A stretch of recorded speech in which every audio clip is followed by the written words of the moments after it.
Hi singers, it's Miki here with your singing tip of the week.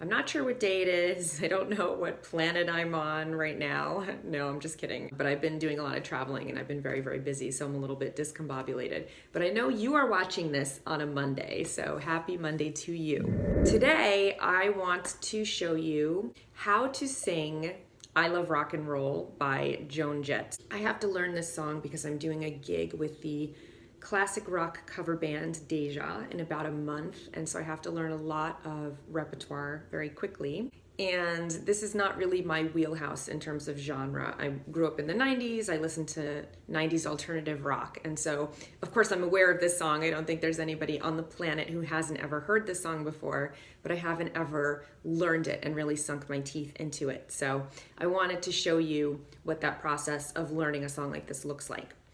And I'm not going to play the actual song in this video because I will be demonetized, but I will link to it at the end. So what I'm going to do is I'm going to listen to a line and then I'm going to come back and I'm going to show myself singing it in the style of Joan Jett and explaining the technique. Okay, so hopefully that works for you. So maybe go take a listen to the song first and then come back here. I will wait. So you will notice that this song is not technically very difficult. The range is not that expansive and she's not belting or really using a lot of power or going very high, anything like that. She's not singing in the virtuosic way that we've really become spoiled and accustomed to recently. The two things that stick out to me right away are her attitude and the way that she sings it. It's sung in this really lazy, kind of nonchalant way. And she has those great little rock growls that a lot of female rock singers used to use. So I'm going to show you how to do both of those things in this video. Okay, so let's listen to the karaoke version. I'm going to start it up and I'm going to sing the first line for you.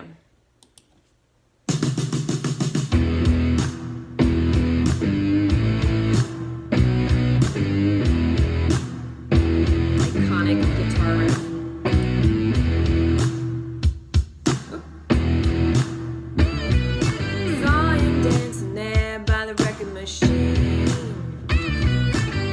So I'm going to stop it there.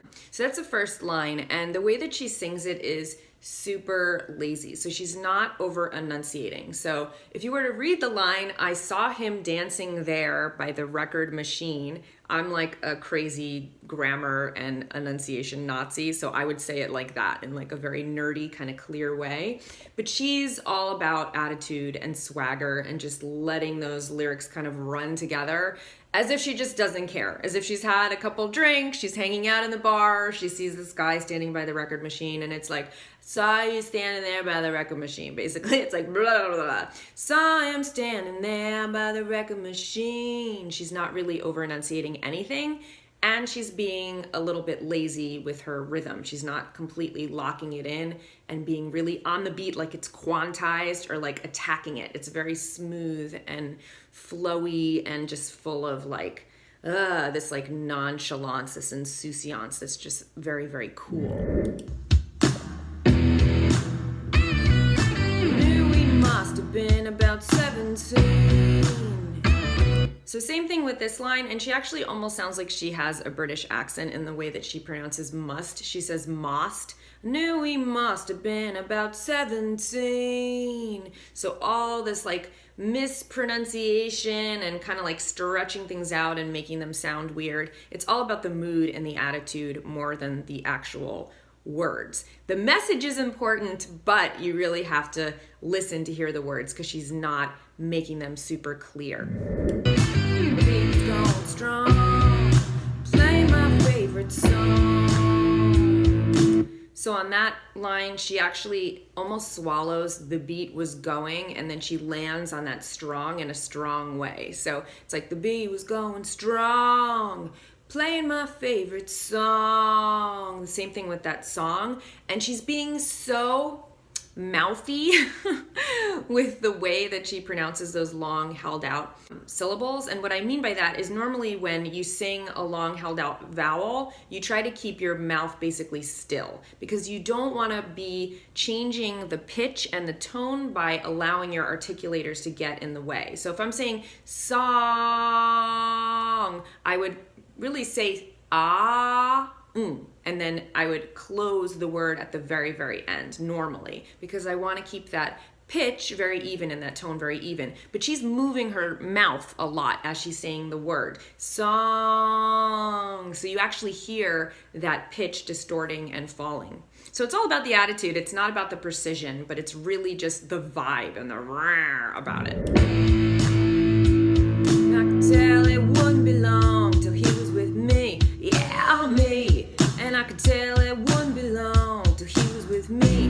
Yeah, me. Singing. So again, on that, and I could tell it wouldn't be long till he was with me, she basically swallows those words. I could tell it wouldn't be long till he was with me. And then when she gets to that yeah, she does that rock and roll growl. That yeah, me. So the way that I get into something like that is to be very gentle with it. So a lot of times when we hear somebody screaming and using that level of distortion and compression on their voice, we assume that we have to be muscling it and really scraping through our throats. And you can produce the sound that way, but that's a very destructive, unhealthy way of singing, and it's not sustainable. So if you do that a couple times in a song, you're not going to have any voice left. So what you really want to do is try to get into it using vocal fry. So one of the exercises that I've talked about in my previous videos is that vocal fry, where you just really relax and you allow that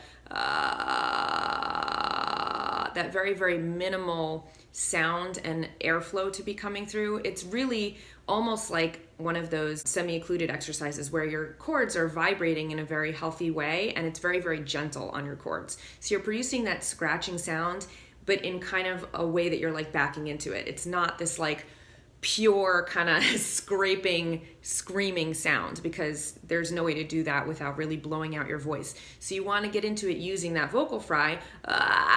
Yeah, yeah.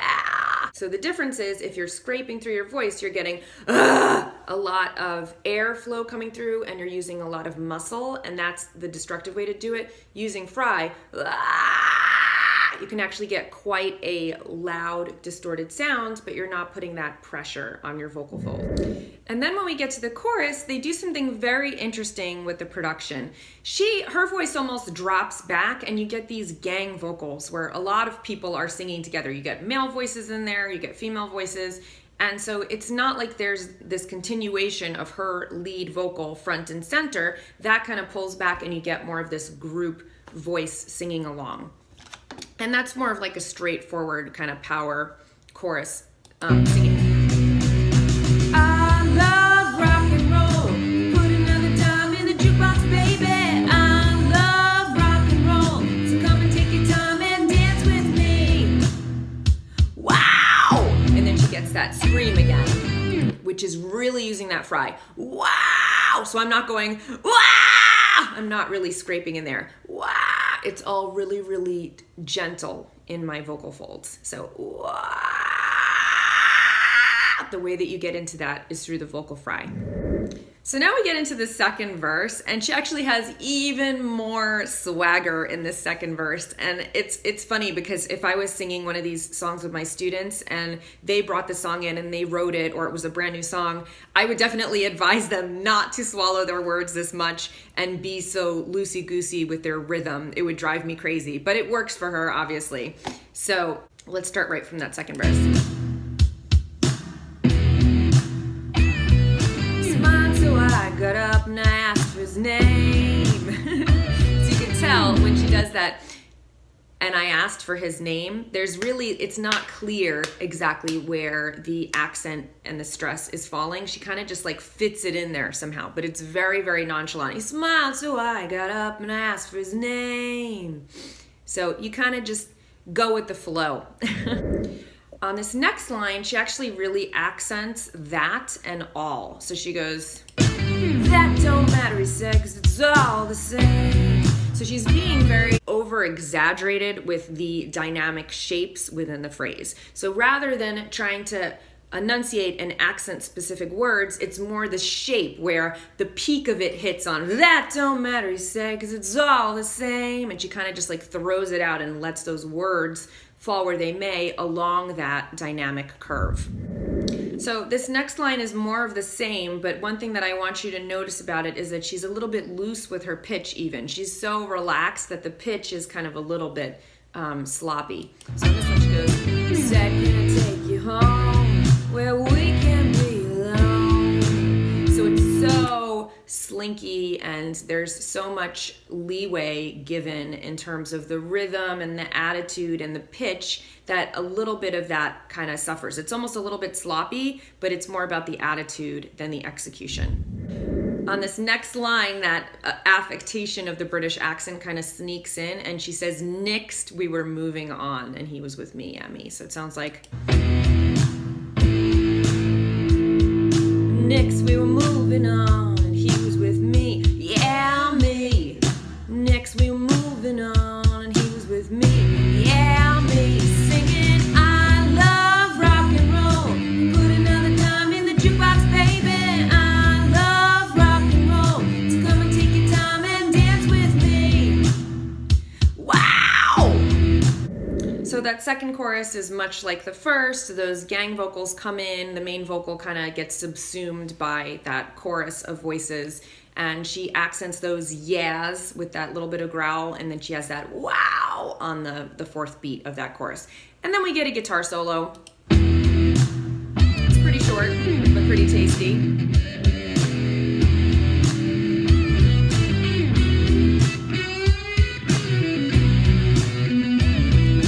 And then she comes back in with that second half of the verse. Say, can I take you home? The only difference here is that on the end of the phrase, she gets that on, where she kind of like pumps that volume on the last phrase. So I'll just sing that for you. Say, can I take you home where we can be alone? Next we were moving on, and he was with me, yeah, me. And then she comes back in with that next we were moving on, but now we get this crazy long phrase with all of these words that she manages to fit in there with her lazy execution. So we get next we were moving on, he was with me, yeah, me. And we'll be moving on and singing that same old song, yeah, with me. So that's quite a lot of words that she gets in there. We'll be moving on and singing that same old song, yeah, with me. But she manages to do it with that really just lazy, kind of nonchalant execution. So it's not that you can't be wordy, you can't fit it all in, you just have to kind of like slide over all of it.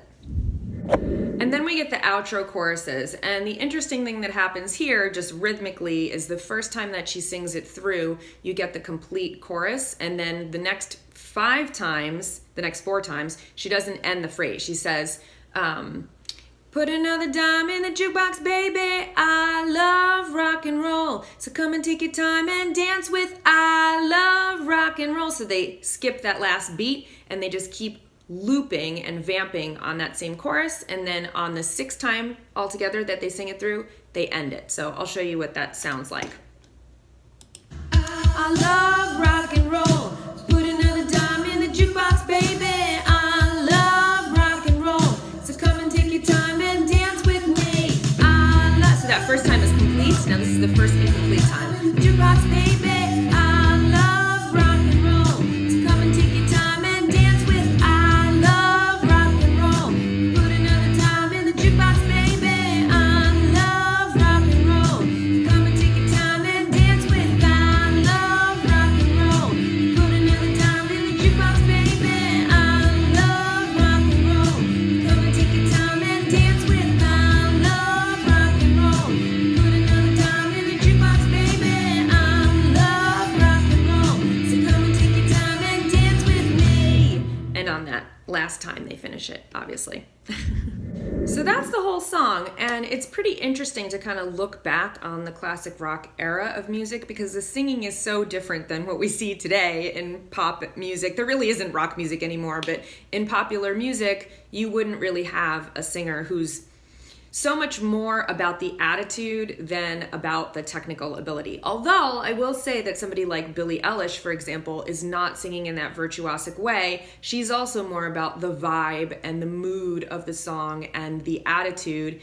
And she still makes these beautiful, very, very popular songs. So it's just an interesting kind of shift that we've seen, I guess, over the last 15 years with the singing competitions where people are getting more and more and more and more virtuosic, and then you kind of reach this tipping point where like, where are you going to go anymore? Every single song you're belting and you're going into these extreme edges of your voice and using whistle tones and all of these different techniques.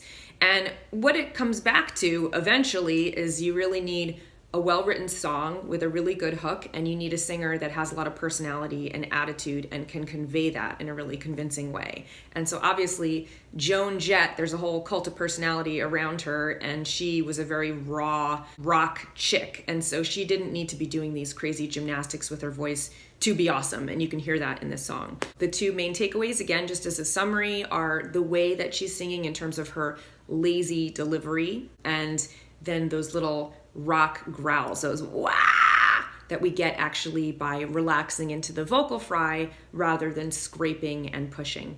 So hopefully this was a fun little video for you guys. I'm going to be doing a lot more of these, analyzing how to sing certain songs. And if you have a suggestion for me for what song and artist you would like me to explain and cover next, please let me know in the comments below. Obviously, like and subscribe and hit the bell if you want to be notified about my upcoming videos as soon as they come out. I will see you here next week. Until then, happy singing.